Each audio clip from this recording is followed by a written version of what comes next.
Donc, bonsoir à tous. On est ravis de vous accueillir aux archives municipales dans cette belle salle pour retrouver un cycle de conférences, des gens en présentiel. Ça nous a beaucoup manqué pendant cette longue période dû à ce contexte qu'on connaît tous. Donc là, on va avoir une conférence qui est organisée dans le cadre d'un partenariat avec les archives municipales de Lyon et l'association Rail et Histoire, et en particulier l'antenne sud-est de cette association qu'on anime avec plusieurs personnes qui sont dans la salle, notamment une jeune antenne, et qui a pour objectif, donc, cette association et son antenne, de travailler sur l'histoire des transports, sur la question du patrimoine, d'animer un certain nombre d'événements scientifiques, culturels, liés notamment au patrimoine ferroviaire. Donc Louis Baldasseroni, qui vous propose cette conférence, est membre de cette association, membre d'une autre association aussi qui s'appelle Passé, Présent, Mobilité, qui travaille aussi sur l'histoire des mobilités, l'histoire des transports. Et donc Louis Baldasseroni est maître de conférence à l'université de Nîmes, il est docteur en histoire, donc il a fait sa thèse sur l'histoire de Lyon au XXe siècle. Et donc il va vous présenter une conférence sur la question du tramway, le tramway et ses mythes, le cas de Lyon. On avait eu l'occasion de parler du tramway, notamment à l'occasion des 80 ans de la SNCF il y a 2 ans. Et on avait sorti un livre avec Rail et Histoire dont Louis va vous parler sur le tramway en France. Donc on va donc avoir une conférence de 45 minutes à peu près environ, et on aura un temps de réponses et de questions à la suite de cette conférence. La conférence est filmée et pourra être revisionnée sur le site notamment de Rail et Histoire. Merci pour votre présence et merci beaucoup à Louis pour cette conférence, et merci aux archives municipales pour leur accueil. Merci beaucoup Sébastien pour la présentation. Voilà, est-ce que vous m'entendez correctement, y compris au fond? Ouais, super. Bon, donc bonsoir à toutes et tous. Voilà, et bon, je vais commencer traditionnellement par remercier l'association Rail et Histoire pour son invitation. J'en suis membre, mais quand même, ça fait plaisir d'être invité. D'autant que, voilà, comme l'a dit Sébastien, maintenant je suis université de Nîmes et Nîmois, mais ça me fait toujours plaisir de revenir à la maison. Voilà, puisque je suis à la fois lyonnais et à la fois ancien, usager assidu des archives municipales. Voilà, le travail de thèse dont je vais vous présenter ici quelques résultats a été effectué donc entre 2015 et 2019, essentiellement sur des fonds d'archives d'ici. Voilà. Donc je suis très très content de revenir, très content aussi que vous soyez là et assez nombreux pour cette conférence. Voilà. Donc j'espère vivement être à la hauteur. 2-3 petites choses, disons, précautions d'usage pour vous dire d'où je parle. Donc la présentation là qui va suivre, c'est extrait de mes travaux de thèse qui portaient en fait sur la fabrication de la voirie lyonnaise au XXe siècle. Voilà, donc je ne suis pas technicien du tramway. Je ne vais pas forcément vous faire l'inventaire très précis, daté et détaillé des réseaux de tramway. En revanche, je vais vous parler de la présence du tramway dans la ville à partir de ce que j'ai pu étudier en archives. Donc c'est en quelque sorte une vision un petit peu périphérique du tramway, vue depuis la rue. Et vous allez voir que ça permet justement, c'est pour ça que j'avais intitulé cette conférence comme ça permet de revenir sur quelques idées reçues vis-à-vis du tramway. Donc ce que je vais vous proposer là, c'est un petit voyage en fait au fil du tramway, des tramways anciens, donc apparus dans les années 1880 à Lyon, jusqu'au tramway dit nouvelle génération, apparu dans les années 2000.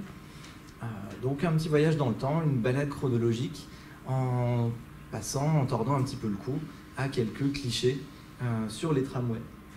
Voilà. Donc ça s'inscrit effectivement, Sébastien le rappelait tout à l'heure, dans un contexte où les études historiques sur les tramways ont été renouvelées, voilà, notamment avec ce magnifique ouvrage qui est là, 40 ans de tramway en France, donc qui porte sur les tramways dits nouvelle génération. Et ce que je vais faire un petit peu là, c'est établir des ponts entre les anciens et les nouveaux tramways, et notamment parmi les idées reçues sur lesquelles on va revenir, ce côté de ah oui, les tramways sont revenus alors qu'ils les avaient enlevés 70 ans avant. Vous allez voir que c'est beaucoup plus compliqué que ça, et pas forcément... voilà, c'est pas exactement un retour, en fait. C'est un tramway vraiment une nouvelle formule, qui, pour certains, n'a de tramway que le nom. Je ne suis pas tout à fait d'accord avec cette vision-là, vous l'avez deviné, mais bon, vous allez a priori comprendre pourquoi. Voilà. Il faut savoir aussi, en termes de mise en perspective, que là je vais principalement parler du cas de Lyon, puisque c'est celui que j'ai pas mal étudié pendant ma thèse. Bon, il faut voir que Lyon, en matière de tramway, c'est une ville qui est ni particulièrement innovante, ni particulièrement précurseur en termes chronologiques. Les premiers tramways français, on les trouve à Paris, et de mémoire, je crois que Nantes et Bordeaux sont largement précurseurs par rapport à nous.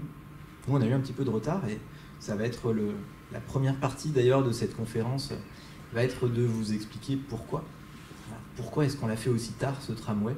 Pourquoi 1881, alors qu'on en maîtrise les technologies 30, 40, voire 50 ans auparavant? Donc, pas très précurseur, pas tellement innovant dans les techniques. Bon, mais quelques points particuliers à Lyon que j'ai pu dégager, c'est notamment le fait qu'à Lyon, peut-être plus qu'ailleurs, le tramway doit composer avec une grande diversité de transports, à la fois individuels mais aussi transports en commun. Voilà. Lyon, c'est par contre pour le coup la ville des premiers funiculaires dans les années 1860. Voilà. Donc je ne parlerai pas aujourd'hui parce que c'est vraiment un sujet à part. Et puis Lyon, c'est aussi la ville des trolleybus dès la fin des années 1920. Et ça, c'est une des particularités aussi lyonnaises. Voilà, donc ce qu'on va questionner ce soir, c'est la manière dont le tramway s'adapte à l'espace urbain lyonnais, parce que c'est vraiment dans ce sens-là qu'il faut le voir au début. Et puis par la suite, finalement, comment la ville s'adapte un petit peu au tramway aussi. Voilà. Donc une petite plongée chronologique dans cette histoire de longue durée du tramway de Lyon, en 5 moments, voilà, organisés de manière chronologique en fonction des différentes périodes. Donc on va commencer par les débuts, ou plutôt la préparation de l'arrivée du tramway dans la ville. Vous allez voir que c'est une histoire minutieusement préparée.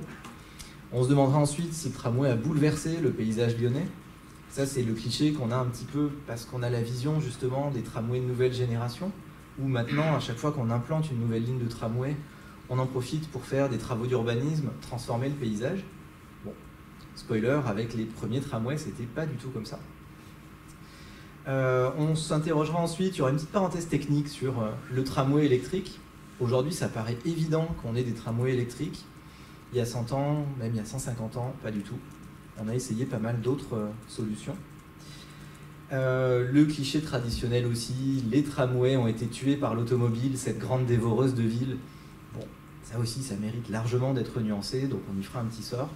Et puis on terminera par ce nouveau tramway, où pour le coup, nouveau, on peut mettre des gros guillemets, donc qui sont les tramways qu'on voit aujourd'hui. Donc premier temps, le tram avant le tram, bon, une longue préparation. J'ai mis ces dates-là. 1881, c'est la date de mise en service des premiers réseaux de tramway à Lyon. Et 1855, c'est la date de création de la première société destinée à implanter un tramway à Lyon. Bon. Autrement dit, on a attendu 25 ans entre la signature du premier papier et la concrétisation, le premier voyage en tramway. Et là, bon, on s'interroge quand même. Pourquoi avoir attendu aussi longtemps? Les Lyonnais, à l'époque, s'interrogeaient déjà. On retrouve régulièrement dans la presse des années 1860-1870. Oh là là, ces pouvoirs publics, vraiment, ils font pas d'efforts, on n'a pas de tramway, etc. Et bon, en fait, de ce que j'ai pu voir dans les archives, les pauvres, ils y peuvent pas grand-chose. Voilà. Autant les pouvoirs publics que les compagnies. Alors, il y a quelques péripéties du point de vue des compagnies qui sont des compagnies privées, donc avec des enjeux financiers derrière. Là, je vous passerai les détails, c'est pas forcément des plus intéressants. Bref, il y a eu plusieurs sociétés, en fait, entre 1855 et 1879. 1879 étant la constitution de la société donc, que certains connaissent bien. En tout cas, ceux qui connaissent un peu les tramways historiques la connaissent, c'est la société OTL, Omnibus et Tramway de Lyon. Voilà. Donc, il y a eu des péripéties institutionnelles entre les entreprises qui s'en sont occupées, mais à mon avis, ce n'est pas forcément l'explication principale sur ce retard de 25 ans. L'explication principale, elle est, je pense, à chercher dans les travaux de voirie. C'est-à-dire que le tramway, Donc un mode de transport à ce moment-là complètement nouveau dans les villes. Dans certains cas, notamment dans le cas de villes américaines, dans le cas de Paris dans les années 1850, il n'est pas forcément très très bien accueilli. Il y a des réticences chez les populations. Et du coup, à Lyon, on se dit, c'est-à-dire les ingénieurs et les dirigeants des compagnies chargées d'implanter le tram, et surtout les ingénieurs des ponts et chaussées qui s'occupent de la voirie, se disent que ça serait une bonne idée de peut-être préparer un petit peu le terrain, histoire que le tramway arrive dans de bonnes conditions. Donc j'ai pu retrouver dans les archives de la voirie, aux archives départementales et municipales, des traces de travaux de voirie qui ont été faits dans les rues lyonnaises en prévision du tram. Voilà. D'où, en partie, ce délai de 25 ans entre le papier et la réalité. C'est parce que, selon certains ingénieurs, certaines rues seraient insuffisamment viables, je cite les termes de l'époque, pour accueillir un tramway. Bon. Concrètement, c'est des questions de largeur, parce qu'un tramway, ça prend quand même un peu de place. C'est des questions aussi de revêtement. Beaucoup de rues à cette époque-là, à Lyon comme ailleurs, sont encore revêtues en terre ou d'empierrement, c'est-à-dire de gravier. Bon, alors c'est sympa pour la circulation des piétons et de quelques voitures attelées et des chevaux, mais pour un tram, qui est quand même un mode de transport lourd, ce qu'il faut, c'est du pavé. Voilà. Du pavé, du bien solide, une chaussée qui ne bouge pas. Et accessoirement, du pavé plat, histoire de garantir un confort minimal et une usure des rails, disons, pas trop rapide. Il y a cet enjeu-là aussi. Voilà. Donc en gros, dans les années 1860-70, on a comme ça des travaux de voirie dans les rues lyonnaises destinés à préparer l'arrivée du tram. Et d'ailleurs, on le constate sur le plan des premiers réseaux, vous le voyez, les itinéraires du tramway sont remarquablement droits. Quand ils ne suivent pas les méandres des cours d'eau. Et ça s'explique en fait, c'est-à-dire que les compagnies de transport ont choisi des rues qui étaient déjà larges, déjà bien équipées, bref, où tout était prêt, où il n'y avait pas besoin de faire de travaux supplémentaires pour que le tram fonctionne correctement. En l'occurrence, parmi les rues en super état, les quais du Rhône et de la Saône, parfait, c'est large, c'est nickel, en plus il n'y a pas trop de riverains, ou du moins il n'y en a que d'un côté, donc ça évite les protestations. Et puis on a essayé de prendre des rues et des axes bien droits, bien larges. Donc c'est vraiment des choix d'avoir les meilleures conditions possibles pour l'arrivée du tram. Voilà. Donc il y a quelques travaux, principalement de pavage et d'élargissement des rues, bon, qui sont mineurs dans certains cas, notamment sur les quais, on ne fait pas grand-chose.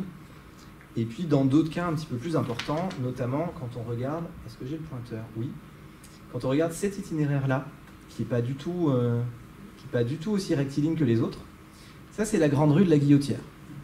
Bon, qui à l'époque comme aujourd'hui n'a de grande rue que le nom, c'est-à-dire qu'en termes de largeur, on n'est pas super grand non plus. Et clairement, c'était pas l'itinéraire le plus logique pour la ligne 1 du premier réseau, en l'occurrence, de Bellecour à Montplaisir. Ah, ça marche pas. Bon, tant pis, je vais le faire à la main. Voilà, les réflexes de prof. Donc la rue de la Guillotière, voilà, comme ça. Pourquoi on passe pas tout droit comme ça? Tout simplement parce que là, c'est pas fini. Voilà. Le cours qui à l'époque s'appelait cours de Brosse, qui est aujourd'hui cours Albert Thomas, il n'est pas fini. Il est alors sur papier, la prolongation est très bien tracée. Par contre, dans la réalité, non, on n'a pas encore les travaux. Voilà. Du coup, on choisit le pragmatisme ou du moins la rapidité. C'est-à-dire plutôt que d'attendre encore une dizaine d'années que ce prolongement-là soit fini, voilà, on va le faire passer rue de la Guillotière.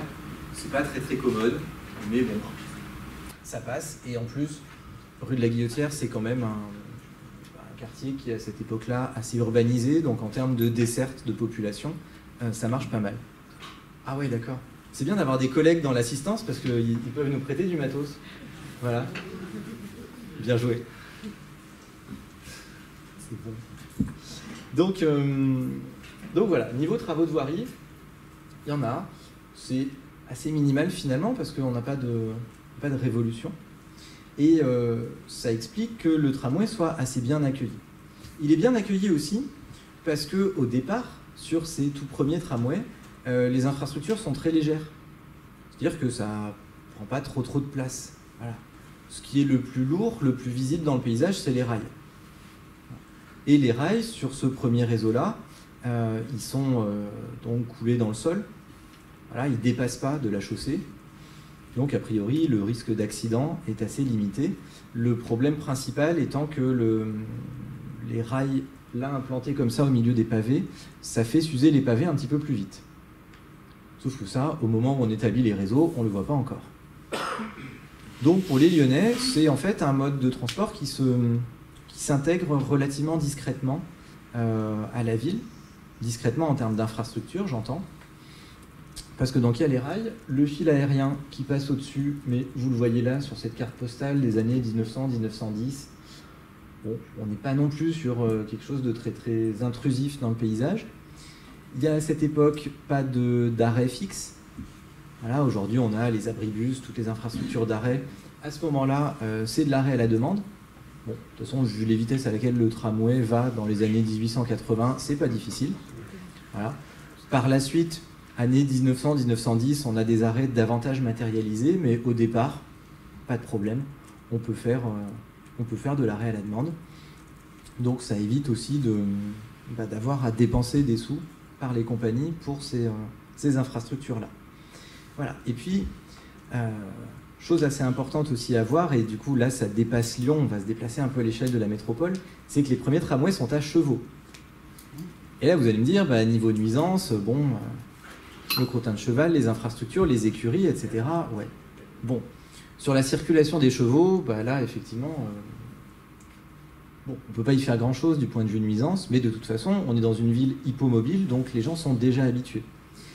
Et puis sur les infrastructures, la compagnie Omnibus et Tramway de Lyon externalise la nuisance en quelque sorte, c'est-à-dire que les écuries des centaines de chevaux nécessaires pour tirer ces tramways sont placées au fin fond de Villeurbanne.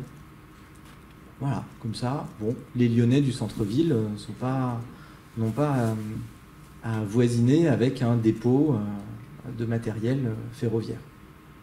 Bon, vous allez me dire, c'est des recettes assez classiques en la matière. Bon, donc c'est finalement un mode de transport qui gêne pas trop. La problématique d'encombrement de la voirie, ça aussi c'est le cliché classique, oui mais les tramways c'est encombrant, ça prend de la place, etc. Sur les premiers réseaux, cette question-là, elle ne se pose pas. Voilà. Ce qui fait que le tramway arrive à Lyon, il y a assez peu de protestations. Les seuls qui protestent, c'est quelques riverains dans les rues qui ne sont pas très larges. Typiquement, voilà, moi, ce que j'ai pu retrouver, c'est 4 commerçants de la rue de la Guillotière qui protestent parce qu'ils trouvent que le tram passe un petit peu trop près de leur vitrine et que donc ça leur enlève des clients. Bon, ils n'obtiennent pas franchement gain de cause et ça en reste là. Voilà. Donc dans un premier temps, il y a un effet comme ça je pense que peut-être l'effet d'attente du tramway a participé à ça. Mais bref, c'est un mode de transport qui est plutôt bien accueilli par les Lyonnais. Et puis ils sont contents, ça transforme complètement les déplacements. Et à cette époque-là, et ça jusqu'aux années 1930, le tramway a une image de modernité. Voilà, c'est super, le tramway, un mode de transport moderne qui arrive en ville. Et dans les représentations culturelles, on le retrouve. Voilà. Typiquement, un des premiers films tournés par les caméramans Lumière, c'est tout simplement un type qui a posé sa caméra place des Cordeliers, l'endroit du mouvement et des mobilités par excellence. Qu'est-ce qu'il filme ? Il filme le passage du tramway. Voilà. Et c'est une des premières images de ce film qui dure environ 45 secondes. Voilà. Donc on voit vraiment que là, le tramway, c'est le sujet principal de ce film-là. Voilà. Donc il y a cette image de modernité, ces efforts sur les infrastructures, tout le soin qui est mis à l'arrivée du tramway. Tout cet ensemble-là de facteurs fait que ça passe plutôt bien dans la ville. Ce qui m'amène à mon deuxième temps. Bon, ça passe bien dans la ville, très bien. Du coup, au premier réseau de 1881, s'ajoutent rapidement bien d'autres lignes. Et la question qui ne manque pas de se poser, que moi je me suis posée pendant ma thèse et que beaucoup d'historiens des transports lyonnais se posent, c'est finalement, est-ce que ça a transformé la ville ? Est-ce que ça a complètement bouleversé le système urbain, la voirie, etc. Bon, là aussi je spoil un petit peu, la réponse est non. Dans un premier temps, ça n'a pas forcément fait grand-chose. Ça a révolutionné les déplacements, clairement, mais du point de vue du fonctionnement de la voirie, pas tellement. Voilà. Hormis les travaux de remise à niveau des rues dont je vous ai parlé tout à l'heure, il n'y a pas eu de création de nouvelles rues pour le tramway, par exemple. En tout cas, pas à ses débuts. Il n'y a pas eu vraiment de prolongement. Les travaux ne sont pas moteurs de prolongement. Typiquement, là, je vous citais donc, le cas de cette avenue de Brosse. On aurait pu imaginer que, par exemple, les travaux soient un petit peu accélérés en prévision de l'arrivée du tramway. Ben non. En fait, les ingénieurs des compagnies de transport d'un côté, les ingénieurs des ponts et chaussées de l'autre, fonctionnent de manière assez cloisonnée. Voilà. Donc, le tramway au départ, non, n'a pas transformé la ville, il s'est plutôt intégré à la ville existante. Ce qui était déjà un acquis de la thèse.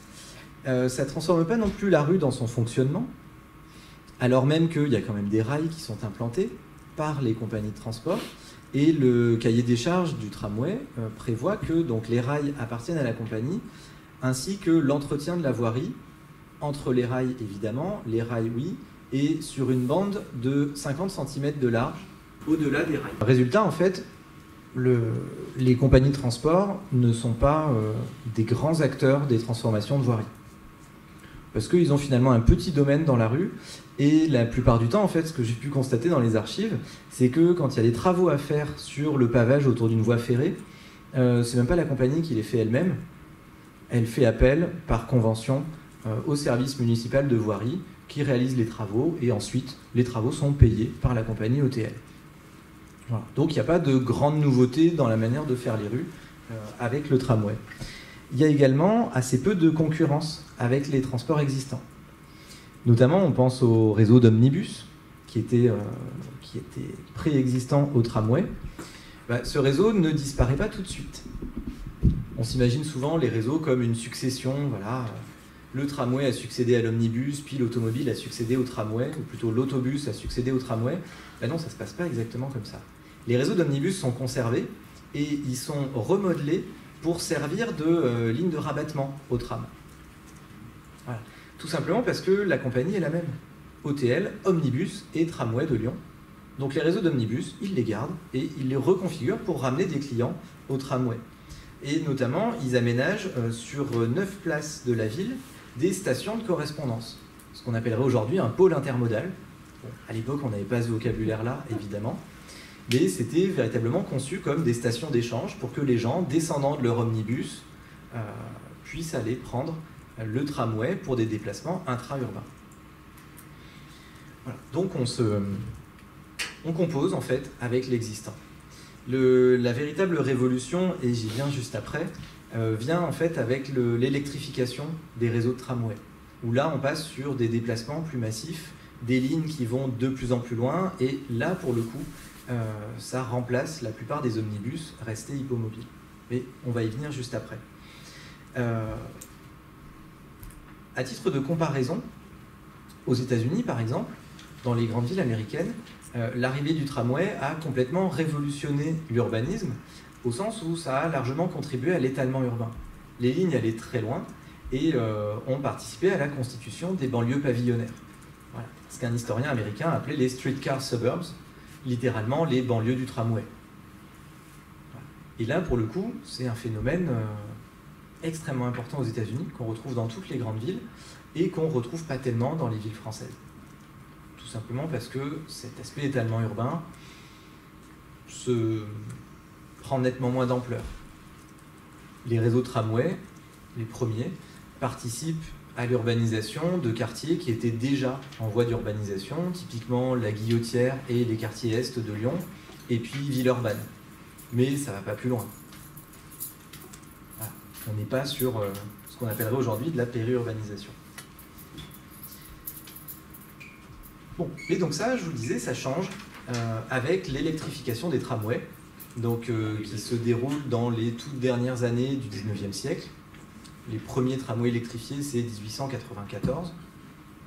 Et dans les années 1900-1910, sont créées donc un certain nombre de nouvelles lignes. Des nouvelles lignes avec des compagnies différentes. Omnibus et Tramway de Lyon n'est plus toute seule.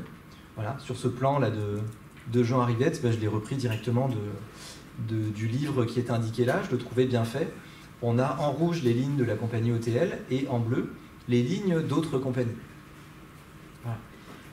les compagnies de funiculaires qui étaient pour certaines déjà là, et puis la compagnie lyonnaise des tramways, CLT, devenue ensuite NCLT, etc.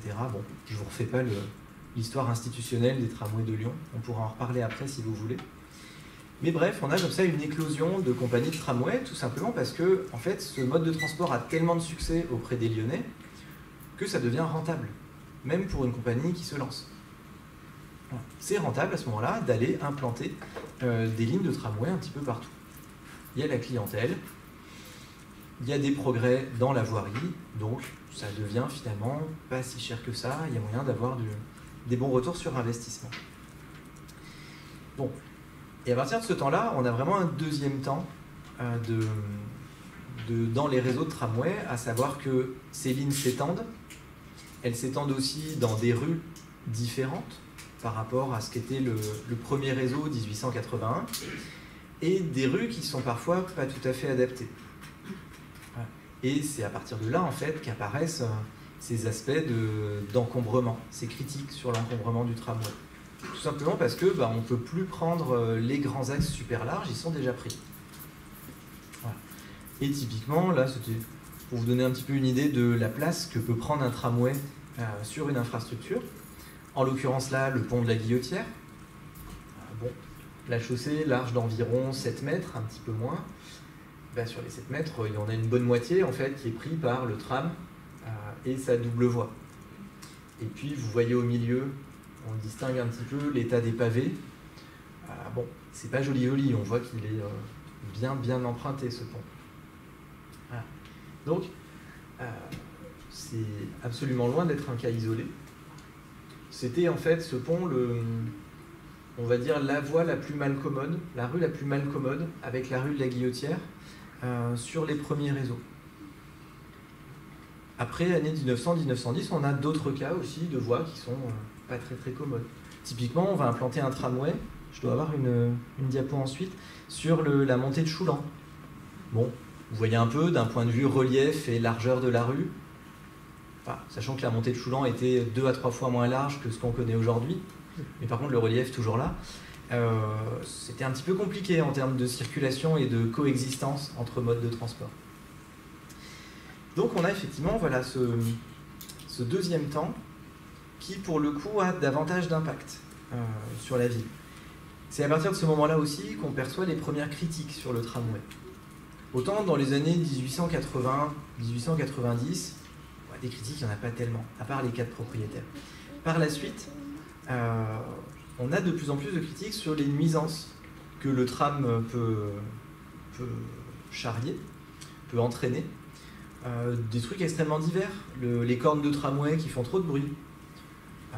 Sur les derniers trams à chevaux, on critiquait un petit peu quand même les excréments de chevaux dans la rue. Sur les premiers tramways électriques, il y avait un peu des histoires de risques. Et puis la critique générale, qui est, vous le voyez, pas portée par n'importe qui, le tramway comme envahisseur des rues et danger pour la sécurité de tout le monde, notamment le piéton. Bon. Là, effectivement, cette citation, c'est un petit peu un concentré des critiques qui peuvent être faites au tramway au début du XXe. Vous le voyez, la source, la revue de l'Automobile Club du Rhône, voilà, que certains dans la salle connaissent bien. C'est pas innocent. C'est-à-dire que c'est dans le cadre d'une véritable campagne de presse contre le tramway et en filigrane pour les modes automobiles. C'était aussi dans l'intérêt de l'Automobile Club du Rhône de démontrer en fait que le tramway était plus dangereux que l'automobile. C'était leur idée. C'est une manière d'évacuer les critiques qui sont faites au même moment sur les dangers de l'automobile. En gros, c'est le principe de dire, vous trouvez que l'automobile c'est dangereux? Ouais, mais regardez à côté, le tramway c'est encore plus dangereux. Voilà. Technique de diversion classique en communication. Dès 1909, ça marche. Enfin, ça marche. C'est compliqué de voir comment les populations ont reçu ces discours-là, mais en tout cas, ces discours-là sont très présents à la fin des années 1900 et de plus en plus présents en fait dans la suite du XXe siècle. Voilà. Et ce qui est assez rigolo, c'est que, en gros, vous mettez une centaine d'années de plus, vous remplacez tramway par automobile là-dedans, et vous pouvez retrouver quelques similitudes. Bref, les parallèles avec le présent s'arrêteront là. Donc l'encombrement, la pollution, les risques d'emballement de chevaux, et ça me fait une transition vers le troisième point. Vu que les chevaux s'emballent, sont nuisibles, etc., on serait passé directement au tramway électrique. Bon, j'emploie le conditionnel pour cette phrase, puisque les deux affirmations que je viens de dire sont en fait fausses. À savoir que le passage à l'électrique, ou du moins à des tramways motorisés, c'est pas tellement une histoire de nuisance. À l'époque, les nuisances, les compagnies de transport, ça leur fait ni chaud ni froid. C'est plus une histoire de rentabilité économique. Parce que le tramway tiré par des chevaux, voilà, un tram c'est lourd, et un cheval ça fatigue. Donc, il y avait un nombre de chevaux considérable mobilisés pour tirer les tramways, des chevaux qui en général ne tenaient pas tellement longtemps à leur poste, donc il fallait en racheter régulièrement, par dizaines, voire par centaines. En termes d'infrastructure, les mettre dans une écurie, etc., c'était toute une logistique. Et puis aussi, dès l'instant où on commence à mettre des trams sur des rues où il y a du relief, pour les chevaux, grimper une pente, c'est pas exactement pareil que grimper sur du plat. Donc typiquement, sur certains tramways à chevaux, on avait des attelages supplémentaires de chevaux qui attendaient en bas de la montée pour monter le tram. Bref, une logistique, mais enfin, voilà, effectivement, on ne s'étonne pas qu'une telle logistique, les compagnies de transport se soient hâtées de chercher des solutions pour éviter tous ces embêtements-là. Bon, mais l'électrique, c'est pas la seule solution. On fait notamment des recherches sur des tramways à vapeur. Puisque ça marche sur le ferroviaire classique, sur les trains grande ligne, pourquoi pas sur du chemin de fer urbain. Voilà. Et c'est tenté à Lyon par certaines compagnies, alors principalement des compagnies concurrentes à la compagnie OTL, peut-être, mais ça reste une supposition, pour tenter de s'en distinguer, ou tenter d'avoir une image de modernité en disant, bon, la compagnie OTL elle a encore des chevaux, nous la CLT, on a des trams à vapeur. C'est vachement mieux. Bon, ça n'a pas méga marché. Voilà. Notamment parce que là aussi, en termes de logistique, c'était un petit peu compliqué. Pas tellement sur l'approvisionnement en charbon, mais plus sur l'approvisionnement en eau. Parce que votre tram à vapeur, faut l'alimenter, le refroidir. En termes d'efficacité énergétique et de nuisance, c'était pas franchement terrible. La fumée, voilà. Et puis surtout, ce que j'ai pu en voir dans les archives, mais je pense que ça mériterait approfondissement. Là, dans la conférence, je vais balancer pas mal de sujets de thèse potentiels ou de sujets de master. S'il y a des étudiants intéressés, vous n'hésitez pas. Parce qu'il y a encore beaucoup à faire sur ces questions-là. La raison principale, moi, que j'ai pu identifier dans les archives, c'est plus une question de risque. C'est-à-dire qu'une chaudière à vapeur, le risque principal, c'est l'explosion. Que vous n'avez pas sur un tramway électrique. Et ce risque d'explosion, autant il a l'air relativement consensuel et maîtrisable s'agissant des voies ferrées standards, qui passent quand même assez rarement en plein centre-ville, autant là, sur des tramways qui passent dans les centres-villes, la perspective de voir une chaudière exploser, visiblement, ça fait peur. Ouais. Sachant que ce genre d'accident ne s'est pas produit, ou alors très très rarement, dans le cas de Lyon. C'est-à-dire qu'on est juste sur du risque, sur de la peur. Bon. Donc cette peur-là, voilà, visiblement les gens ils ne sont pas totalement convaincus, les voyageurs, par ces trams à vapeur. Les quelques difficultés d'exploitation, le fait qu'on est sur des essais et qu'en termes de fiabilité, c'est pas forcément terrible. Donc du coup, les quelques essais de trams à vapeur qui sont faits sont assez rapidement abandonnés. Voilà. Il y avait celui-là pour le centre-ville de la CLT, et puis celui qui a duré le plus longtemps à ma connaissance, et c'est pas pour rien, c'est le tramway Lyon-Neuville, voilà, qui a encore des machines à vapeur dans les années 20. C'est peut-être pas un hasard non plus du fait que ça soit un des tramways les plus périphériques dans le réseau lyonnais. Et puis bon, comme ça, si la chaudière explose, pareil, hein, on est sur un quai, vous avez des riverains touchés que d'un côté. Bon. C'est toujours mieux que Grande Rue de la Guillotière, en termes de risque, j'entends. Mais du côté des compagnies, c'est essentiellement des problématiques économiques qui font qu'on préfère l'électricité par rapport aux chevaux et par rapport au tramway à vapeur. L'électricité, c'est pas trop cher en termes d'approvisionnement. Les réseaux électriques se développent, donc c'est assez facile finalement de développer un réseau d'approvisionnement et de le sécuriser. C'est pas trop cher, c'est des technologies relativement maîtrisées et c'est plutôt bien accepté par les populations, c'est le plus fiable aussi. Bon, ça ne veut pas dire que ça s'est adopté sans conflit, mais les conflits principaux, et ça m'a bien fait rigoler quand j'ai vu ça dans les archives, c'est d'ordre esthétique. Ce qui gêne principalement dans le tram électrique, c'est pas l'électricité, c'est pas le risque de s'électrocuter si on touche une caténaire. Bon, de toute façon, elles sont un petit peu en hauteur. Le grief principal, c'est la caténaire elle-même. C'est-à-dire le principe d'avoir un fil électrique en aérien pour alimenter les tramways. Bah ça, notamment pour les rues du centre-ville, ça donne lieu à des protestations. Voilà. Là, une lettre, donc une affiche anonyme, adressée au maire de la ville de Lyon et en fait adressée à son conseil municipal pour en gros démonter le principe de tramway électrique avec fil aérien. En disant, alors les arguments se cumulent, mais en fait quand on lit le truc avec pas mal d'attention, on a surtout le côté dangereux, bon ça classique, et disgracieux. Et ils insistent en bas sur les risques en expliquant que bah oui, à Brooklyn, il y a en moyenne une personne tuée par jour sur les rails de tramway. Honnêtement, j'ai pas vérifié, mais je suis pas sûr que ça soit tout à fait vrai. Et puis surtout, ils expliquent que voilà, l'adoption des trolleys n'est pas désirable pour les villes de France, où l'amour du beau n'a pas encore été tué par l'amour de ce qui est pratique. Voilà, c'est magique, c'est question d'esthétique. En gros, c'est on ne va pas défigurer la rue de la République avec des câbles au milieu, préservons sa belle perspective. Voilà. Ça, c'est les protestations, et on a des débats qui font rage au conseil municipal entre 1896 et 1898 sur fil aérien ou pas fil aérien en centre-ville. Bon, est-ce que cet enjeu-là, il est vraiment pris au sérieux ? Le système technique pour se passer du fil aérien, il existe. Et d'ailleurs, là aussi, je tue un petit peu le suspense, il a été adopté sur la rue de la République, à savoir permettre l'alimentation du tramway non pas par en haut, mais par en bas, avec un troisième rail au milieu des deux. Et donc, en fait, c'est le même principe que le tramway standard, c'est-à-dire une perche qui vient chercher du courant, sauf que la perche, au lieu d'aller vers le haut, elle va vers le bas.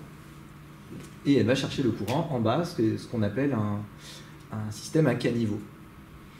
Bon, ce système-là, techniquement, il marche à peu près. Il est évidemment bien plus cher à implanter que des fils aériens. Il est aussi bien moins fiable, parce que vous avez l'automne, avec les feuilles qui viennent se mettre dedans, ou la neige, votre truc il tombe en rade direct. Et voilà, en gros, la moindre perturbation peut être fatale au système. Et puis du coup, ça offre quand même assez peu de souplesse. Voilà. Donc c'est pas un système qui est pratique, clairement. C'est pas pratique pour l'exploitation. La compagnie Omnibus et Tramway de Lyon l'implante parce qu'elle y est obligée par le conseil municipal. Mais entre 1898, l'implantation, et 1936, le renoncement définitif au caniveau, la compagnie n'arrête pas de râler auprès du conseil municipal que ce système-là, bon, quand même, c'est bien sympa, mais ça serait bien d'en changer. Voilà. Donc, point de vue protestation, on est effectivement surtout sur de l'esthétique. Voilà. J'avais relevé quelques chiffres donnés par la compagnie OTL, donc à prendre avec tout le recul critique nécessaire. Le système donc, de trolley de fil aérien serait 6 à 7 fois moins cher que le système de caniveau comme ça. Voilà. Donc, c'est pas tellement une histoire de petites économies, c'est une histoire de grosses économies. Voilà. Ce qui explique d'ailleurs que les résultats de ces débats au conseil municipal se soldent par un compromis. Certains conseillers municipaux voulaient que toutes les rues du centre-ville soient à caniveau central, et ça a été le cas à Paris au même moment. D'autres ont dit « ouais non, rien du tout », ça c'était la vision de la compagnie. Du coup, on a coupé la poire en deux, et on a mis le caniveau sur la rue de la République et les rues entourant l'hôtel de ville. Les hasards font bien les choses.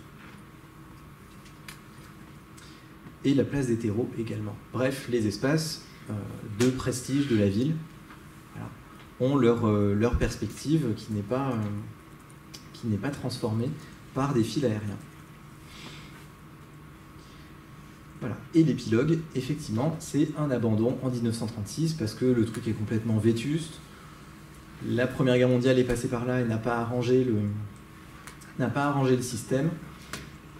Et bon, c'est un système que la compagnie Omnibus et Tramway de Lyon rechignait à entretenir. Donc il est en fait gentiment tombé en morceaux par manque d'entretien. Voilà.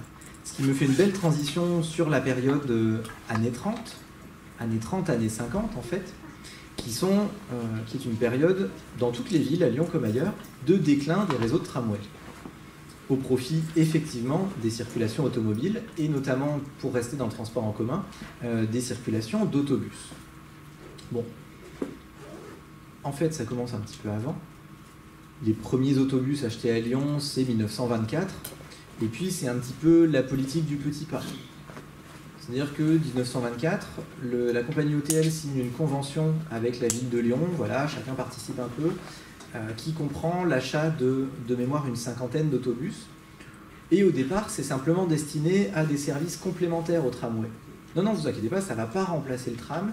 C'est juste que, par exemple, le week-end, pour aller desservir le parc de la Tête d'Or, ou le champ de course, ou les événements, voilà, quand il y a des expositions, ça sera plus souple de sortir des autobus plutôt que d'avoir à implanter une ligne de tramway.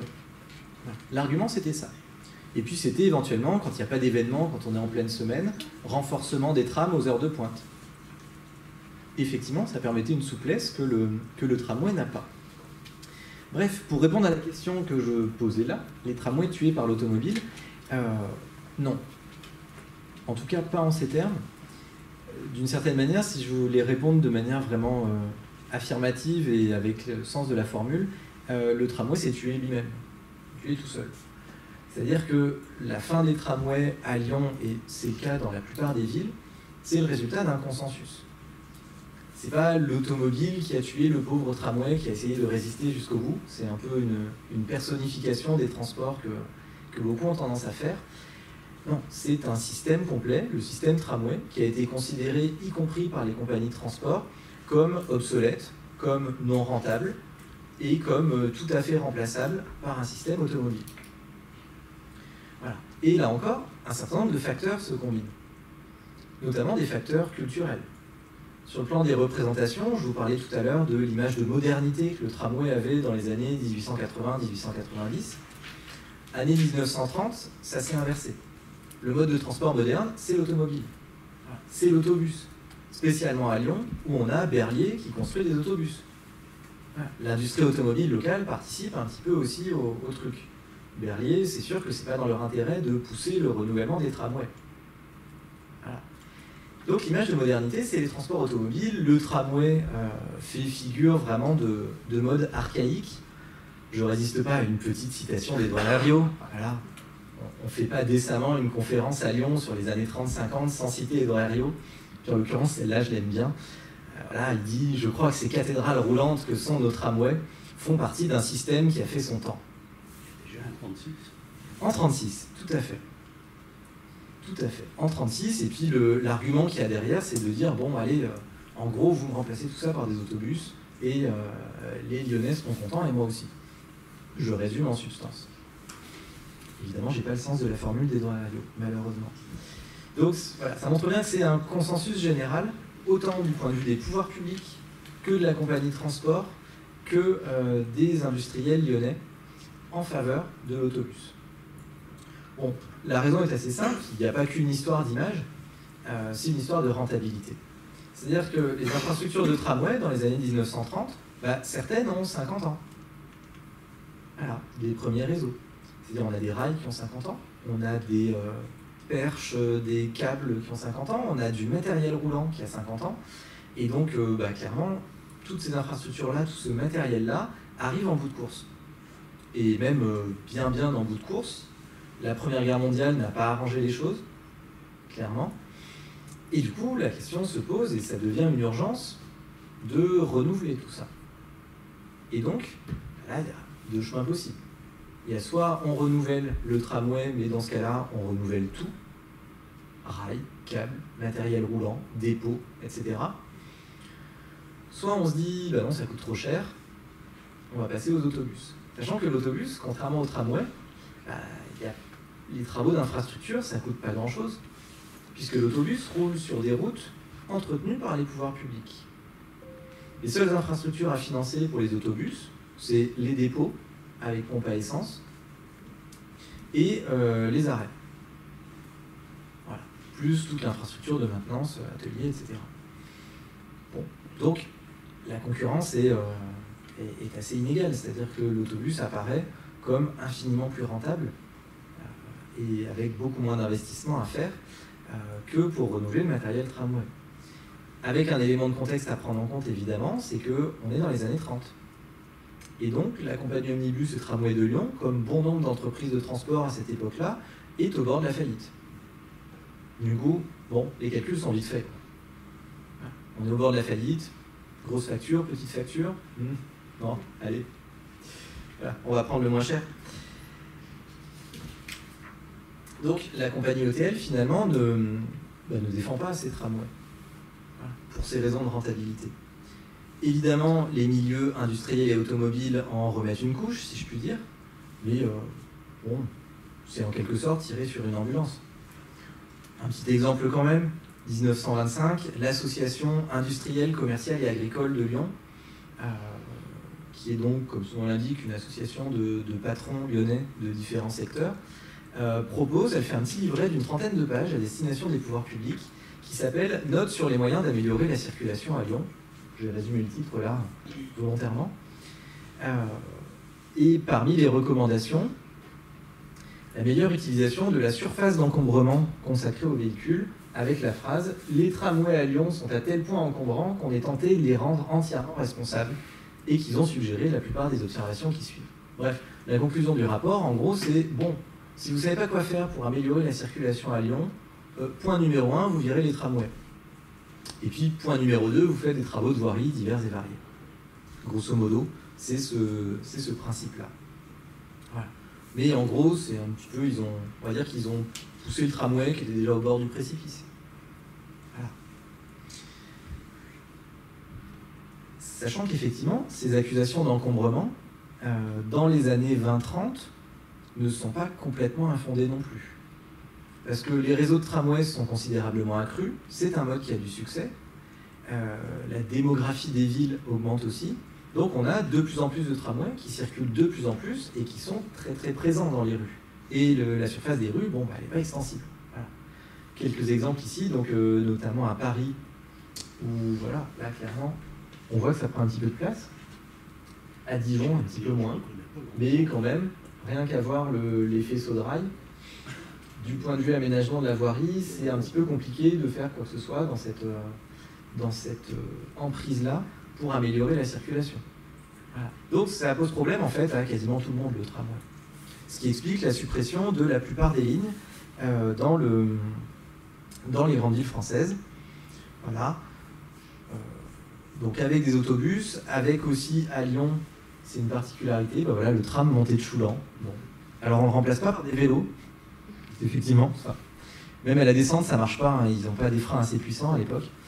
À la montée, à part un tram, voilà. Mais on le remplace par des trolleybus. Là, pour le coup, originalité lyonnaise. Trolleybus qui sont fabriqués par une association entre la firme Vetra, qui est spécialiste, et Berlier. Donc voilà, un cocorico, du trolleybus partiellement fabriqué à Lyon, chouette. Enfin, Lyon et Vénissieux. Et c'est un mode de transport, en fait, qui marche plutôt bien, notamment sur les rues en pente. Voilà. Donc, montée de Choulan, ça marche pas mal. À la Croix-Rousse, ça marche pas mal aussi. Voilà. On en a toujours aujourd'hui, d'ailleurs, et c'est pas pour rien. Donc, c'est des modes assez hybrides pour lesquels Lyon est renommé. Des trolleybus, on en trouve aussi un petit peu à Saint-Étienne. Mais bon, voilà.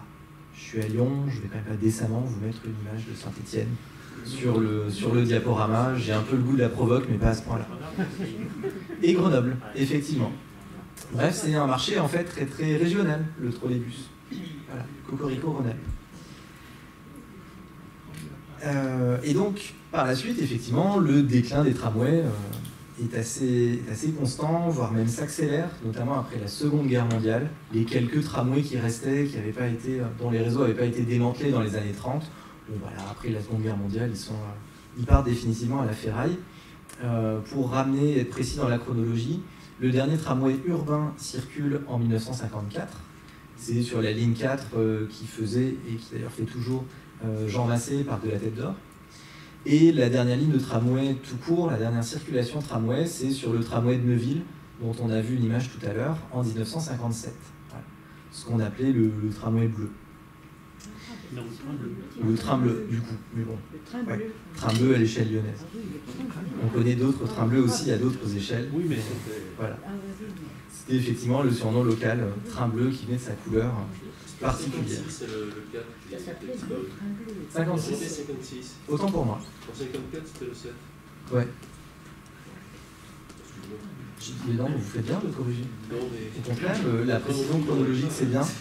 Non, mais j'ai dû faire une faute de frappe dans le texte. D'ailleurs, à Lyon, on disait pas tellement tramway, on disait tramway. Oui, alors ça, j'ai jamais compris pourquoi tramway. Lyonnais disait tramway. Exactement. Et ma grand-mère, enfin mon grand-père était lyonnais de Souche, il disait tramway. Et ma grand-mère qui était ardéchoise du Sud disait tramway. Comme les Marseillais. En Marseille, on disait tramway.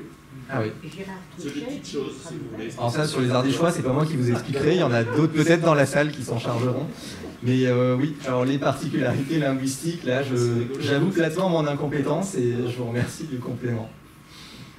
En tout cas, voilà, ce qu'on retient, c'est que donc, les tramways sont abandonnés dans la plupart des grandes villes entre les années 30 et les années 1950. Bon, quelques exceptions, notamment une ligne ou deux qui ont été sauvées à Saint-Étienne ou encore à Lille, mais clairement, ce n'est pas la majorité du genre. Voilà.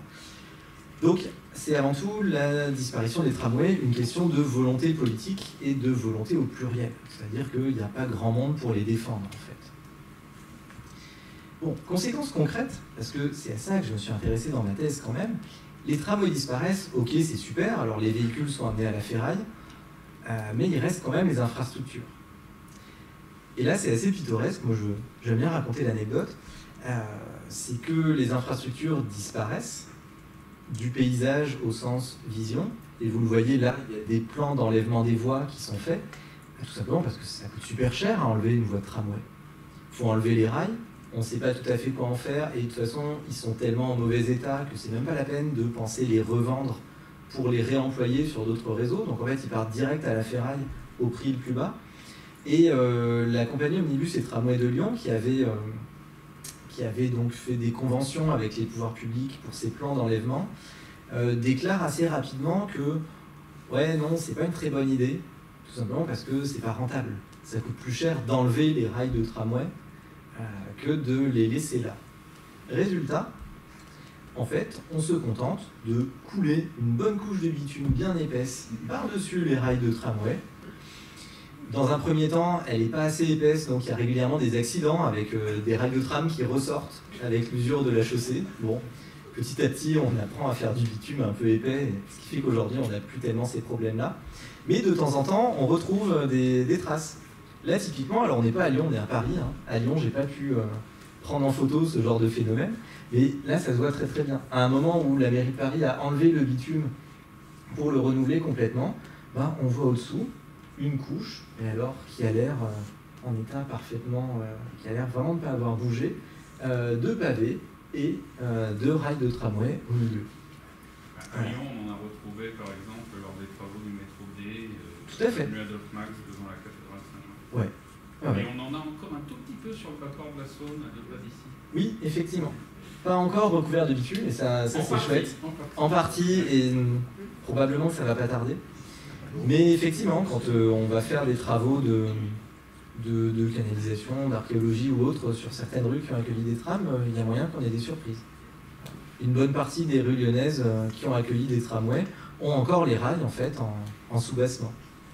Voilà, donc ils n'ont pas complètement disparu, du moins dans les sous-couches de la rue et également dans les esprits. On y pense toujours, et on y pense d'ailleurs, on y repense rapidement une vingtaine d'années après, avec le fameux renouveau du tramway dans les années 70, donc pour lequel je vous recommande une nouvelle fois la lecture de cet ouvrage 40 ans de tramway. Voilà, son auteur me rémunérera dûment pour cette publicité, ou du moins son directeur d'ouvrage, Sébastien Gardon, ici présent. Bon, donc ce nouveau tramway et sa reconquête, alors pareil, j'ai mis ça entre guillemets, parce que c'est du vocabulaire d'époque, et encore d'époque plutôt années 2000-2010, et du coup en prenant un petit peu de recul historique, ça permet de revenir un peu sur ce cliché-là d'un renouvellement de tramway. Non, c'est pas un retour. Non, c'est pas le même tramway. Ça reprend effectivement en partie des réseaux anciens, mais la logique n'est pas la même et les conséquences sur la ville ne sont pas du tout les mêmes. Bon, déjà parce que l'idée de base, c'est pas forcément de faire revenir le tramway, c'est de faire du transport en site protégé. C'est-à-dire que le problème principal avec les autobus, c'est qu'ils sont dans la circulation générale. Autrement dit, quand il y a des embouteillages, l'autobus est dans les embouteillages. Un palliatif qui a été trouvé au milieu des années 70, c'est les couloirs réservés aux autobus. Ça améliore un petit peu la situation, n'empêche qu'au croisement, quand un croisement est bloqué, couloir réservé ou pas, l'autobus est bloqué aussi. Donc rapidement, des réflexions se font, mais pas seulement à Lyon, à l'échelle nationale, sur des transports en site propre. Des transports qui ont leurs propres infrastructures et qui peuvent circuler de manière indépendante des encombrements causés par les voitures. Alors évidemment, le premier réflexe, c'est le métro. Voilà. Les Parisiens y ont pensé bien avant, 1900, le métro de Paris. Et le métro, on y pense à Lyon dès les années 1960. Voilà. Sous Louis Pradel, dont il faudra qu'on reparle un jour. Donc dès les années 60, le métro est pensé à Lyon. La première ligne, la ligne A, est inaugurée en 78. Mais seulement, le métro, ça coûte très très cher. Donc, on se dit, et je dis on, c'est pas seulement les pouvoirs publics lyonnais, dans pas mal d'autres grandes villes françaises, ces réflexions-là se font, de dire un site propre en souterrain, type métro, c'est très cher, c'est parfois trop cher par rapport au nombre de voyageurs attendus, donc en termes de rentabilité, c'est pas terrible. Donc on va essayer de faire du site propre en surface. Et là, apparaît une magnifique invention due à un concours lancé par le secrétaire d'État au transport, Marcel Cavalier, en 1975. Le concours est remporté par Alstom, entreprise française, Cocorico. L'enjeu, c'était de trouver un moyen de transport justement adapté à ces sites propres urbains et adapté à des circulations urbaines, notamment avec un moyen de transport à plancher bas, pour éviter que les gens aient plusieurs marches à gravir pour entrer dans leur moyen de transport. Et ce qui me fait marrer dans cette brochure, c'est le vocabulaire. C'est-à-dire qu'on n'emploie pas le terme de tramway. Parce que dans les années 70, il y a encore l'image de tramway ringard. Par contre, le métro, c'est moderne. Donc, on va parler de métro léger. Bon. Concrètement, on est sur de l'hybride entre un métro et un tramway. Voire on est largement sur un tramway quand même. Mais c'est bien camouflé par le vocabulaire. Donc ce métro léger, c'est prévu, effectivement, il y a des études à Lyon dès 1975 pour l'implanter dans certains axes, et c'est conçu, pareil, en réseau avec le métro. C'est-à-dire que ces métros légers, ou ce qui va s'appeler ensuite tramway, ont une fonction dès le départ de rabattage vers les grands axes qui sont ceux du métro. Et pareil, on essaye de les implanter dans des rues où c'est pas trop risqué, où c'est un peu large et où ça peut être fait de manière pratique. Typiquement, alors celui-là je l'adore parce qu'on est vraiment sur du photomontage artisanal. Je ne sais pas si vous reconnaissez les lieux. C'est le boulevard des États-Unis, voilà, qui devait accueillir un tramway à sa création à la fin des années 1910 et qui en fait a accueilli le tramway une centaine d'années plus tard avec la ligne T4. Mais vous voyez, dès les années 70, on réfléchit. On se dit, tiens, ce boulevard, ça serait pas mal pour faire une belle ligne de transport en commun site propre. Et puis, il y a un dessinateur, visiblement qui a tremblé un petit peu quand même au moment de dessiner le tramway, qui a essayé d'imaginer à quoi ça pouvait ressembler. Bon, ça ressemble finalement pas mal au T4 d'aujourd'hui, sachant que voilà, sur le boulevard des États-Unis, c'est pas très compliqué vu que c'est une voie qui a été conçue pour accueillir un tram. Donc bon, en termes d'efforts, d'ingénierie, ça va, on a vu on a vu plus risqué et plus approfondi. Bref, donc ce nouveau transport en commun site propre tient place là-dedans. La différence entre les années 70, où on commence à réfléchir à ça, et les années 2000, où à Lyon c'est concrétisé, c'est une question de projet d'urbanisme. C'est-à-dire que là, on est encore sur une logique fonctionnelle d'ingénieur de transport. C'est-à-dire, j'ai un tramway à mettre, bon, bah, je le mets là où il y a de la place, et en gros, là où ça gêne pas trop les voitures. Même logique, avenue Jean Jaurès, sur les projets de transport en commun site propre. Il y a eu un projet de néo-tram avenue Jean Jaurès. Bon, finalement, la décision est prise de faire plutôt un métro, youpi. La différence avec la suite, et avec notre période actuelle, c'est que, et ça se fait dans la décennie suivante, le basculement il vient des années 80, les pouvoirs publics des grandes villes décident de faire de ces nouveaux transports en commun en site propre un outil de revalorisation urbaine. C'est-à-dire on va faire du tramway, du transport, et on va faire en même temps, on va profiter de l'occasion de l'urbanisme et de l'embellissement de quartiers qui étaient jusque-là pas très funky. Là, c'est des images de Grenoble. Bon, bah, typiquement, le passage du tramway en centre-ville, ça a permis des opérations de revalorisation du bâti de la voirie en centre-ville. Et puis, quand ça circule dans des quartiers un petit peu plus périphériques, on a des initiatives de végétalisation, comme ici. Voilà. Qui est alors une horreur à penser du point de vue des ingénieurs, parce que, notamment pour que l'herbe reste verte. Ça, il faudrait un jour en parler, parce que c'est fantastique. Toutes les astuces et les cerveaux qui ont phosphoré pour trouver les bonnes essences de plantes, que ça reste vert, mais à la fois que ça ne coûte pas trop en entretien, et en même temps que ça n'envahisse pas les voies non plus. Ça a été vraiment tout un morceau d'ingénierie, c'est fascinant. Mais bref, ça s'accompagne donc de projets de redynamisation des quartiers traversés. Et ça, c'est la nouveauté majeure du tram tel qu'on le connaît aujourd'hui, qui est, vous le constatez, bien loin des volontés de ceux qui ont implanté les premiers réseaux de tramway ici. Voilà, c'est plus du tout la même chose. Là, c'est de l'urbanisme avec du tram. Voilà. C'est même un peu, des fois, la problématique de l'œuf ou la poule. On ne sait pas si c'est le tram ou l'urbanisme qui est né de la première volonté. Voilà, donc un outil d'urbanisme dans des sites soigneusement choisis. Bon, à Lyon, ça s'inscrit aussi dans la continuité des politiques d'aménagement d'espace public entamées sous Michel Noir dans la première moitié des années 1990. Voilà. Les grandes places de centre-ville, les parkings en souterrain, etc. Finalement, on retrouve un petit peu le même principe de coupler urbanisme et infrastructure de transport. Voilà. C'est des savoir-faire, notamment dans les services du Grand Lyon, qui resservent pour l'aménagement des lignes de tramway.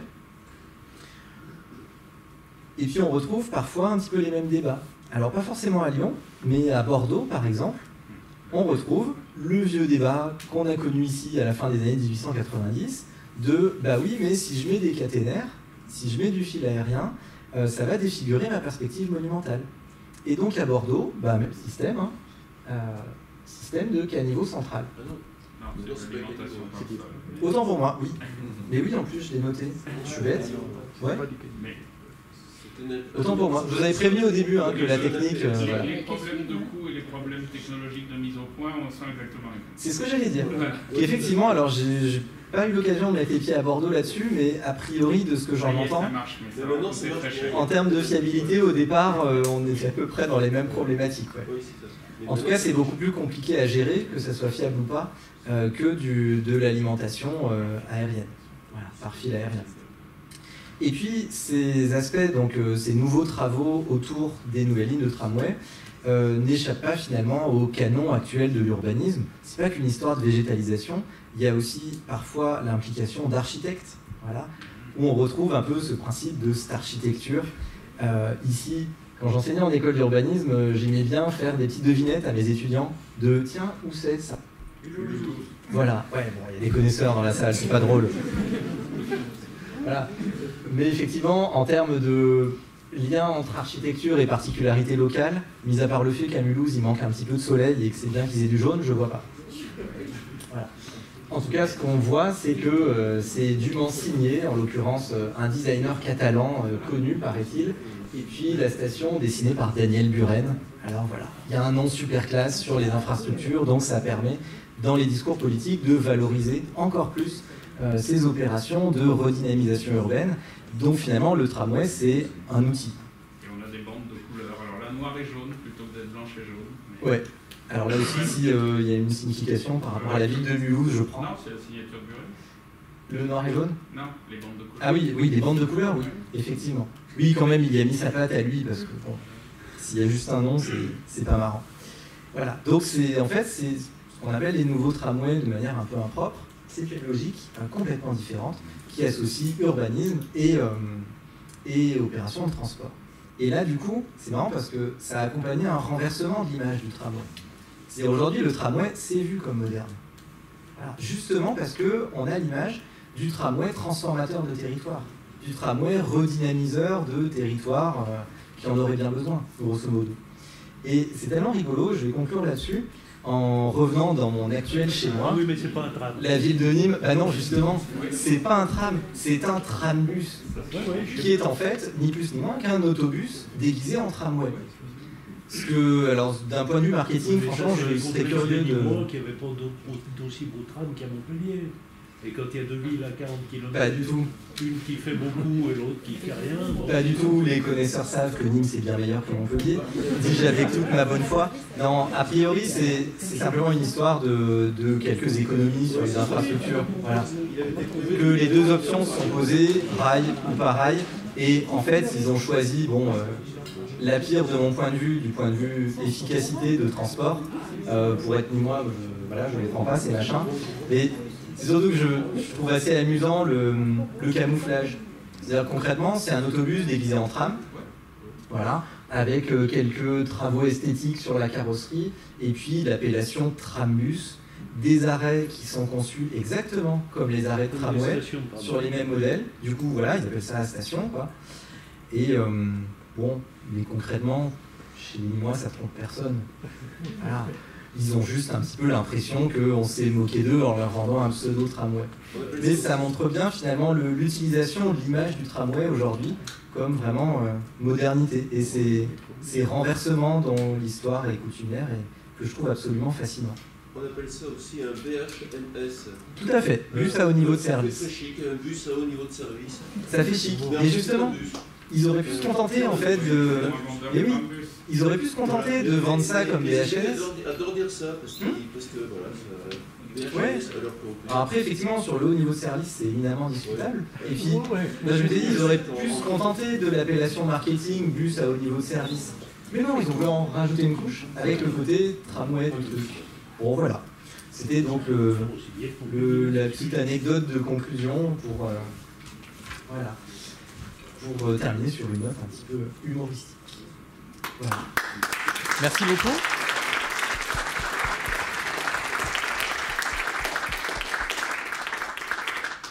Merci beaucoup Louis pour cette belle conférence très riche, très illustrée, qui nous a vraiment permis de plonger dans l'histoire lyonnaise, sur la très longue histoire et d'évoquer plein de questions à la fois techniques, urbanistiques, politiques. Donc j'imagine qu'il y a pas mal de connaisseurs dans la salle et il y a pas mal aussi d'étudiants, il y a pas mal de questions. Il y a un micro qui va circuler, donc n'hésitez pas à poser des questions et puis on pourra échanger. Oui, merci pour cette conférence qui traite le tramway sous un angle en effet qu'on n'a pas forcément bien l'habitude d'entendre.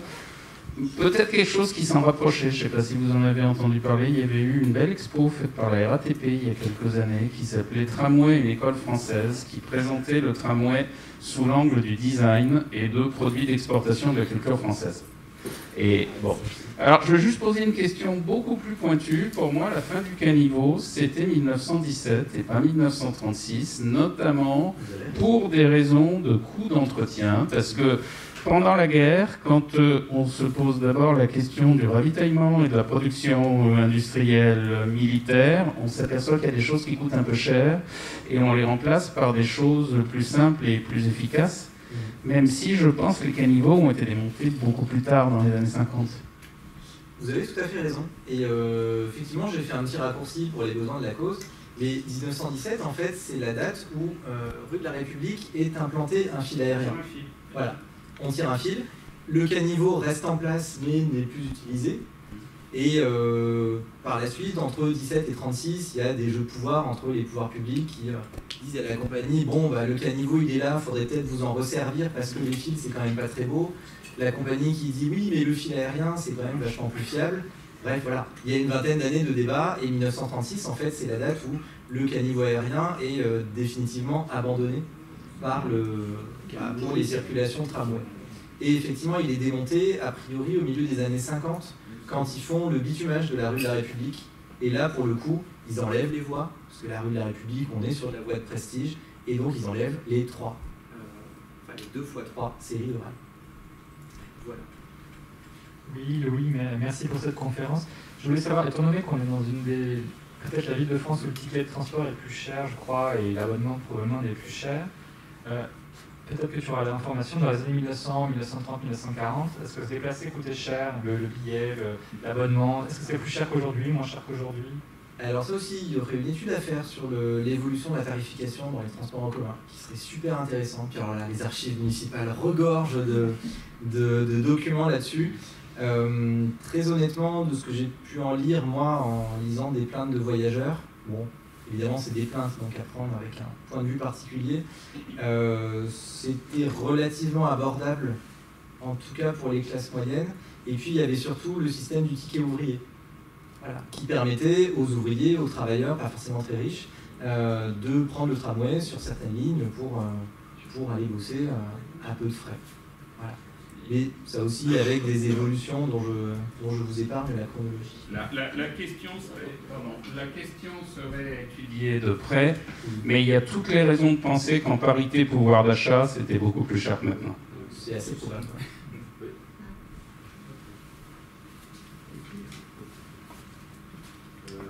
À ce sujet, je pense en plus de ça que lorsqu'il y a une correspondance, vous êtes obligé de reprendre un ticket de train. Donc effectivement, et à mon avis, je suis tout à fait de votre avis, ça devait certainement coûter beaucoup plus cher qu'actuellement. Il y avait les correspondances, puis il y avait les sections aussi. Et il y avait les sections. C'est-à-dire que sur une même ligne, vous faisiez 3 arrêts, vous en faisiez 4 ou 5. Si ce n'était pas la même section, vous pouviez payer votre billet 2 fois, 3 fois plus cher. C'est une histoire d'une instabilité totale. Il y aurait de quoi faire une conférence là-dessus. On ne peut pas dire qu'il y a eu un même tarif sur toute la période du tramway. Ils se sont cherchés en permanence, correspondance gratuite, correspondance payante, section pas section. Il n'y a pas qu'une conférence, il faut faire une thèse là-dessus.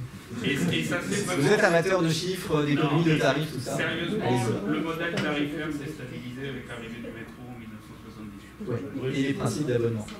Non, ils existent bien avant. Oui, mais ils se sont généralisés. On repassera devant. Oui, bonsoir. J'ai une question et une remarque. D'abord, la question, est-ce que vous savez si au début, il y avait des différents écartements de rails? Alors oui, un gros problème. Oui, notamment entre les différentes compagnies. Il y a eu des écartements différents, voie normale, donc 1,435 m, voie métrique, 1 m. Ouais. Donc il y a eu des différences de ce point de vue-là. Et ça s'est stabilisé en 2000 ou c'était avant? Non, ça s'est jamais stabilisé en fait.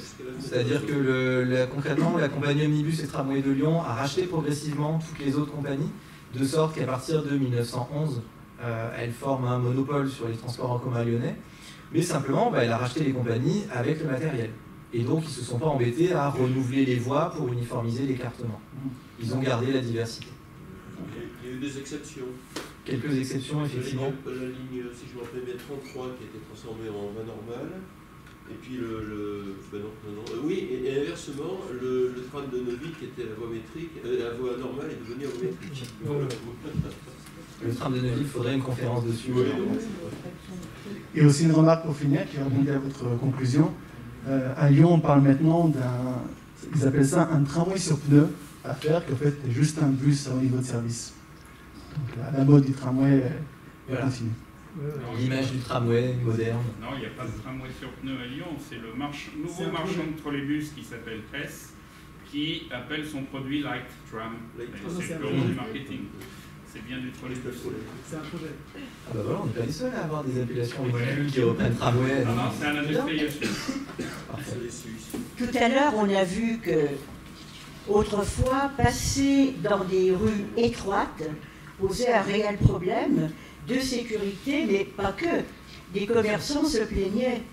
Or, le tramway qui passe chez nous, rue de Marseille, c'est quand même un réel problème. Les commerçants se sont toujours... Mais comment ça se fait que dans cette rue commerçante, on ait pu faire passer le tram à ras quand même les commerces? Alors, j'ai entendu dire que la mairie centrale, avec la nouvelle municipalité, envisageait de ne plus faire passer le tramway, le tramway, on dit à Lyon, tramway, rue de Marseille, mais sur les quais, revenir sur les quais. Vous vous rendez compte, là, vous êtes au courant, les Lyonnais, de cela, oui? Alors, merci aussi pour tout ce que j'ai entendu de technique, mais moi, je ne suis qu'une femme, donc les problèmes techniques, moi, mais je voudrais parler d'une façon plus sentimentale. Les tramways, moi, je les ai pris pour aller quand j'étais petite, de Saint-Genis-Laval à Oulin, Bellecour même, hein. Et je me souviens très bien de ça, c'était dans les années 48-50, avec les parents. Et puis, du côté sentimental, il y avait le poinçonneur, je ne sais pas comment on appelait ça. Et puis, il y avait la plateforme derrière. Ah, ça alors. Et puis, le bruit, je l'ai encore en tête. Voilà, ça c'est la petite note hors technique. Merci beaucoup. Alors pour répondre à la question sur la rue de Marseille, j'avoue que je n'ai pas forcément la réponse parce que ça dépasse un petit peu mes compétences d'historien. Je crois me souvenir quand même que dans les projets de T1 sur les variantes de tracé, il avait été question de le faire passer par les quais. Et toujours pareil, c'est du souvenir. Le passage par la rue de Marseille aurait été pour pouvoir desservir un petit peu plus finement ce quartier-là. Et faire du renouvellement urbain, rue de Marseille, d'un point de vue voirie. Après, effectivement, en termes de largeur, on est sur la limite de capacité pour que ça fonctionne du point de vue circulation. Bonjour. Alors, je vais revenir sur ce que disait madame à propos du tramway rue de Marseille. Effectivement, il pense le faire passer sur les quais, notamment pour des raisons de sécurité, parce que la voie est trop étroite, et aussi parce que le tram est on est amené à agrandir les véhicules dans les années à venir, notamment la T2 bientôt, et que la station Saint-André de toute façon devrait disparaître vu qu'à cause de l'église, on ne peut pas en faire son. Donc ça, j'ai appris ça il n'y a pas longtemps, et effectivement c'est à l'étude. Ensuite, je voudrais juste faire une remarque par rapport aux problématiques en fait, du tramway. Et je constate en fait que le problématique de la caténaire n'est pas récent. On a été confronté à cette problématique avec T6 Nord, qui est en cours de construction, et la mairie de Villeurbanne avait des petits problèmes avec la caténaire. Je crois qu'il y avait aussi des petits problèmes avec le pont Raymond-Barre, on a quand même pu en avoir une. Et on y arrivait, je constate en fait qu'on y arrivait quand même à des situations où les coûts qu'engendrait la disparition d'une caténaire en fait passeraient au second plan par rapport en fait à l'aspect pratique, à l'aspect économique et tout ça en fait. Et donc je suis assez étonné de voir que c'est quand même un problème très ancien. Tout à fait. Merci beaucoup.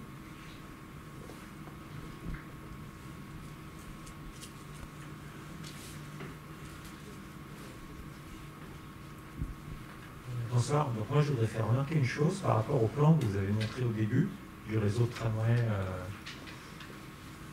Voilà. Ouais, enfin voilà. On voit que les lignes, c'est normal, elles sont relativement droites. Hein. Regardez aujourd'hui les plans du tramway de Lyon. Ça zigzague de tous les côtés. Alors, vous êtes de Nîmes, vous travaillez sur Nîmes. Montpellier, c'est encore quelque chose. Moi, j'ai pris le tram à Montpellier, c'est hallucinant. Il faut vraiment pas être pressé. Donc, je me pose la question quand même de l'efficacité de ce genre. Parce que, par exemple, quand on prend le tramway T3, qui va sur Bézieux, qui reprend l'ancienne infrastructure du chemin de fer de l'Est lyonnais, il est super efficace. En quelques minutes, on passe de Villeurbanne à Dessines, voilà. Mais quand vous voulez, par exemple, aller à Saint-Priest, vous regardez le tracé qu'il fait. Moi, je me suis amusé, j'ai comparé. J'ai encore les horaires chez moi quand c'était desservi par des bus. On était à des trajets Perrache-Saint-Priest, 30 minutes. On est aujourd'hui sur du 49 minutes. Donc, c'est quand même assez incroyable, quoi. Je ne sais pas si le tramway qu'on construit aujourd'hui il est quand même très très efficace par rapport à d'autres modes de déplacement.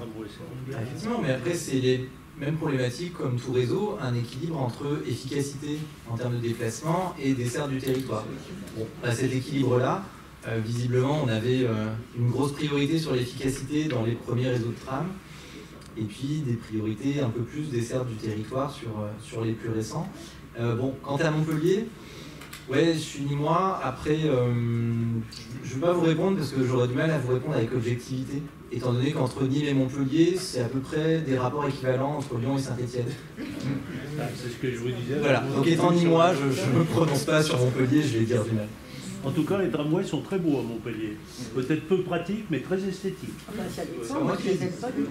Non mais à Montpellier, depuis qu'ils ont mis le tram, par exemple, si vous arrivez de l'extérieur par des bus, vous êtes obligé de prendre le tramway puisque le bus s'arrête au terminus de tramway et là vous tapez, vous avez, là où le bus mettait un quart d'heure pour rejoindre le centre-ville et la gare, vous tapez 30 minutes de tramway, voilà. Donc ça a été une augmentation, dans le cas de Montpellier, pour certaines personnes, c'était une augmentation du temps de trajet, l'ouverture des tramways, voilà. Et non mais, il faut se poser la question aussi, je veux dire, quand on veut amener les gens sur des transports, sur ce type de transport en commun, il faut aussi une certaine efficacité. En même temps, on réduit les voitures. On va prendre encore peut-être une ou deux questions, parce que du coup, on arrive bientôt vers 20h. Oui, c'était par rapport à une remarque en rapport avec la question de votre interrogation. Ce que montre un peu Louis dans sa conférence, il me semble, c'est qu'au début fin 19e siècle, on est sur la ville qui fait le tramway, et aujourd'hui on est plutôt sur le tramway qui fait la ville. Et dans ce sens-là, on est plus sur un découpage par mairie, par arrondissement, où chacun veut son tramway pour faire un appel d'air, pour augmenter les prix du foncier éventuellement, ou refaire une géographie sociale de son quartier ou de sa mairie, qui fait que effectivement ça va sillonner, parce que chacun veut que son tramway fasse pour améliorer et faire venir les habitants, augmenter le prix du foncier. Donc effectivement, on est sur des imbroglios qui finalement font perdre le temps de trajet, et en même temps on essaie de faire de l'intermodal, du plurimodal, avec des centres, des pôles d'échange pour desservir après ce que vous disiez sur justement le tramway T2, moi qui le prends parce que je travaille à Bron. Maintenant on a une annonce qui est faite de dire à la Grande Blanche, allez jusqu'au métro à Mermoz et prenez un bus, vous serez plus rapidement sur le campus de Bron et de Lyon 2, plutôt que de prendre le métro T2 qui va faire tout, qui va passer par les Iris pour revenir sur. Alors qu'auparavant c'était prenez le tramway, c'est plus rapide. Maintenant on est en train de changer le discours, de dire prenez le bus, il est efficace et il va vous donner plus vite que le tramway. Donc le discours est. L'histoire est faite de renversement.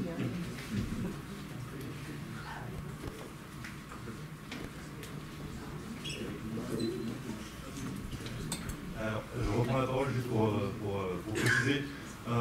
Pour être conducteur de tramway, donc du coup, et donc connaître mes lignes un peu par cœur, à l'époque, ils construisaient vraiment le tramway là où ils avaient de la place pour le faire, et nous maintenant, on essaye de vraiment faire un système de circulation équilibré, parce que les bus, selon les heures de pointe ou pas, c'est pas du tout équilibré. Donc pour aller à Saint-Priest, à l'époque, moi quand j'étais adolescent dans les années 90, c'était le 53 qui mettait soit 25 minutes le soir, soit 1h30 en pleine journée. Maintenant, avec le tramway, c'est vrai qu'on a un équilibre de temps pour y aller. Après, les lignes du centre, comme la T1 par exemple, n'est pas une ligne destinée à être prise du début à la fin. C'est une ligne qui est faite pour emmener sur de Charpennes à Pardieu, pas il y a le vaisseau, mais de Pardieu à Guillotière ou des trucs dans le genre. Donc c'est un peu un tortillard dans la ville. Enfin, moi je l'appelle le tortillard au petit train de Disney parce qu'on va pas très vite. Mais du coup, c'est vrai que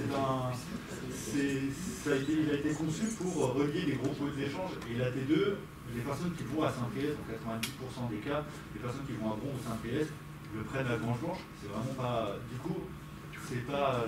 Il a remplacé. Enfin, c'est vrai qu'au début, il a remplacé les bus. Il a été énormément promu pour ça, en fait. Et qu'en fait, c'est vrai que maintenant, on s'aperçoit que les bus sont quand même aussi très pratiques. Mais ouais, à la base, c'est pas. Ça a rajouté une régularité, en fait, dans le temps de parcours. gentiment. Merci beaucoup. Voilà, des véhicules de tramway. Moi j'étais à Lyon 3, donc tramway. Bon, on va prendre peut-être une dernière question. Je veux juste rebondir sur le mot efficace, parce que pour être efficace, il faut avoir des critères d'efficacité. Et pour beaucoup de gens, quand on dit efficace, on veut dire rapide. Et en effet, c'est un des critères d'efficacité. L'urbanisme qu'on fait, c'est un autre critère d'efficacité. La réattribution de l'espace public aux différents modes de déplacement, c'est encore un critère d'efficacité. Et en effet, sur le point de la rapidité, c'est pas ce qui se fait de mieux. Mais l'efficacité, à mon avis, c'est quelque chose de multicritère en fonction des valeurs qu'on supporte. Oui, c'est vrai. Dernière remarque. Dernière remarque, non, en plus de ça, il faut reconnaître quand même une chose, c'est au niveau confort quand même. Je pense qu'un tramway est quand même nettement plus confortable qu'un bus. Oui. Enfin, je veux dire, c'est incontestable. Moi, ça me semble évident. Et c'est pour ça que les DRGNS sont battus, mais vraiment complètement par rapport à un tramway. C'était bizarre. Bon, ça sera le mot de la fin. Il a aussi une thèse à faire sur l'évolution du confort des véhicules. Étudiantes et étudiants. De toute façon, on va s'arrêter là. Donc un grand merci à Louis pour cette belle conférence. Merci à vous. Merci. Merci à vous tous pour les échanges, les questions, les remarques, les compléments d'information, de précision. J'en profite pour vous dire, pour certains qui veulent éventuellement poser des questions à Louis, on peut éventuellement continuer les échanges entre nous, mais pas très longtemps. Vous pouvez éventuellement rapidement consulter l'ouvrage sur le tramway aussi. Et on a des bulletins d'adhésion à l'association Préhistoire avec un coût d'entrée qui est très très faible pour ceux que ça intéresse, pour des conférences, pour participer à des événements, recevoir les publications de la revue. Il y a plein de publications sur l'histoire des transports. Donc merci à vous tous et bonne soirée, bon retour. Merci.